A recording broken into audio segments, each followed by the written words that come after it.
जय भीम। सालों तक किसी ने नहीं सोचा होगा कि बहुजन समाज का कोई दल, दलित समाज के नेतृत्व वाला कोई राजनीतिक दल और उसके नेता सत्ता के शीर्ष पर बैठेंगे। लेकिन माननीय कांशीराम जी ने यह कर दिखाया। उसके पहले बाबा साहब डॉक्टर आम्बेडकर ने लगातार कोशिश की थी, उन्होंने राजनीतिक दल भी बनाया था और एक हद तक सफल भी हुए थे। लेकिन राजनीति के शीर्ष पे, जैसे मुख्यमंत्री का पद हो, प्रधानमंत्री का पद हो, इस पद तक बाबा साहब डॉक्टर आम्बेडकर ना पहुंच पाए, ना किसी और को पहुंचा पाए। लेकिन बाबा साहब डॉक्टर आम्बेडकर ने जो एक राह बनाई थी, राह तैयार की थी, उस पे चलते हुए और संविधान में जो अधिकार दिलाए थे उस पे चलते हुए माननीय कांशीराम जी ने लोकतंत्र की ताकत को पहचाना और एक ऐसा राजनीतिक दल बनाया जिसका नेतृत्व दलित समाज के हाथ में था। और जब उस राजनीतिक दल की सरकार बनी तो दलित समाज की एक महिला को मुख्यमंत्री बनाया गया। नाम था मायावती। इतिहास में दर्ज हो चुका है उनका नाम और लगातार आज भी उनको देश के प्रधानमंत्री के पद का दावेदार माना जाता है तमाम मौकों पे। इस बीच में एक जो मनुवादी समाज है, जो समाज सालों तक सत्ता के शीर्ष पर बैठा रहा, वो लगातार कोशिशें करता रहा कि किस तरीके से जो वंचित समाज के लोग हैं, बहुजन समाज के लोग हैं, उनको सत्ता से बाहर किया जाए, उनको सत्ता से बेदखल किया जाए। इसको लेकर तमाम साजिशें रची गई।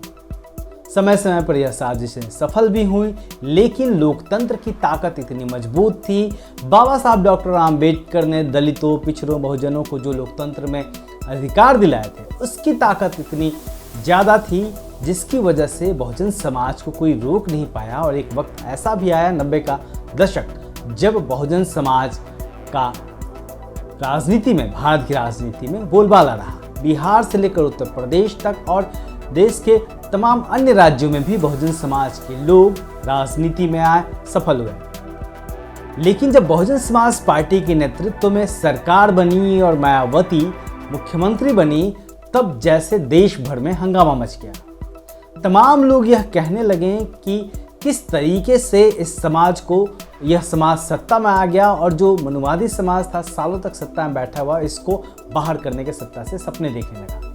इसी बीच में एक काम मीडिया ने किया। जैसे इलेक्ट्रॉनिक मीडिया आया, उसने तमाम साजिशें शुरू कर दी, तमाम तरह से कैंपेन चलाना शुरू कर दिया। जो बहुजन समाज पार्टी है या फिर जो छोटे छोटे दल हैं जिनका नेतृत्व बहुजनों के हाथ में है, उसको सत्ता से बेदखल करने की कोशिशें की जाने लगी। प्रीपोल सर्वे के जरिए तमाम राज्यों में चुनाव के पहले यह बताया जाने लगा कि इस राज्य में कौन पार्टी सत्ता में आ रही है। इस सर्वे के सामने आने के बाद तमाम राज्यों में जो विजेता दल जिनको घोषित किया जाता था, उसके अलावा तमाम दलों में निराशा आने लगी, उसके वर्करों में निराशा आने लगी।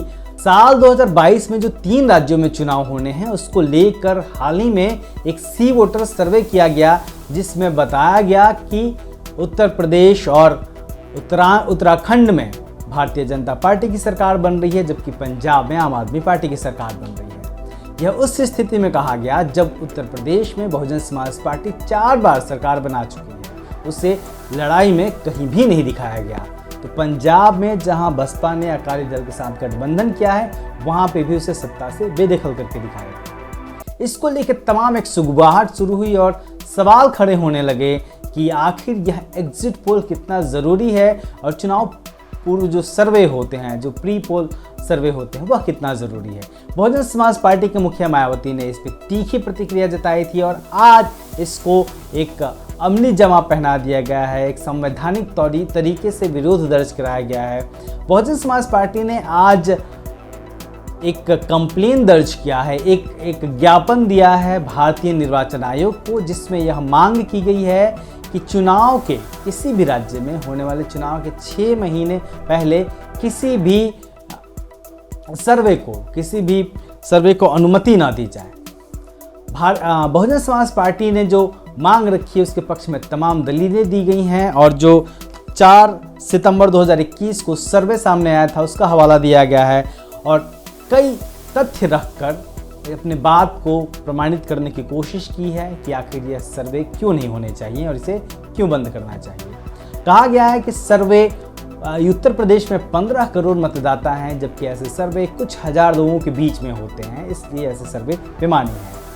बसपा ने अपने ज्ञापन में आरोप लगाया है कि इस तरह के सर्वे से हमारे कार्यकर्ताओं का मनोबल कम करने की कोशिश की जाती है और उनको मिसलीड किया जाता है, और जो मोराल होता है, कार्यकर्ता उत्साहित होते हैं, उस उत्साह से चुनाव में नहीं जाते हैं, क्योंकि कहीं ना कहीं जो मीडिया है वह स्थापित करने की कोशिश करता है कि आप हार रहे हैं, ऐसे में हारी हुई पार्टी पे आखिर बाजी कौन लगाएगा। तो तमाम तरीके से मिसलीड किया जाता है। बसपा का कहना है कि चूंकि कोविड के काल में तमाम दिक्कतें रही उत्तर प्रदेश की जनता के बीच में, और उसको लेकर जो गुस्सा है, जो बढ़ी हुई महंगाई है, कोरोना काल में जो उत्तर प्रदेश सरकार का फेल्योर रहा है, उसको लेकर उत्तर प्रदेश की जनता के बीच में तमाम गुस्सा है भाजपा को लेकर, उसको अनदेखा किया गया और साफ साफ बसपा को लड़ाई में नहीं दिखाया गया, जो बिल्कुल अन्यायपूर्ण है।